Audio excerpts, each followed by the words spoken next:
Minimum wage has been a hot topic among labor economists lately, especially with the Fight for 15 picking up steam nationally and globally.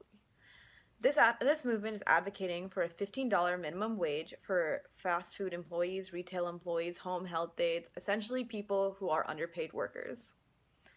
Hailed as an effectiveness of direct action and a huge win for unions, this movement has helped many gain a living wage to feed their families and pay rent in increasingly expensive cities.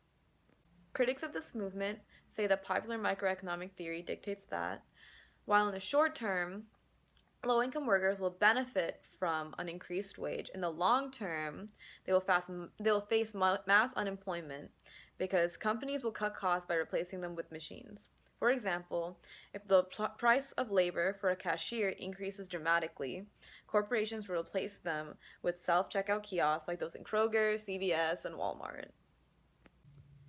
So this is the average competitive labor market. So we can see quantity marked here, that's where equilibrium wage is, and equilibrium quantity. So with the rise in a wage, or the implementation of a minimum wage, the rise of a minimum wage, that's going to create a shortage, as we can see here, where the demand is going down, it's like decreasing, and the supply is increasing because more people want to work for a higher wage, but firms don't want to hire as many people. While you would think that this law, as microtheory dictates, is always relevant, it actually isn't. So this trend is not always accurate. In many states that have increased the minimum wage, they're experiencing an increase in employment too.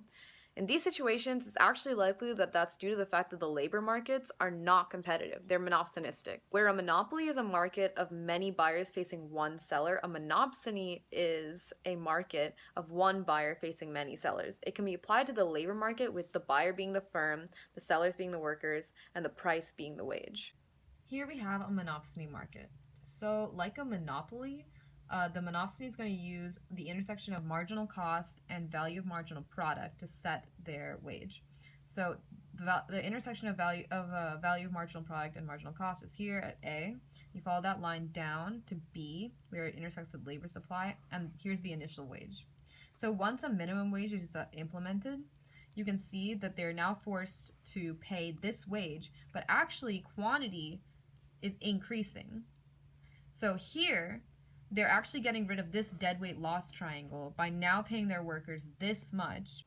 If wages increased up until where supply and value of marginal product intersect, employment will increase along with the wage. This is really relevant for cities like Boston because the cost of living here is so high that a lot of people probably their reservation wages are not met by the current minimum wage.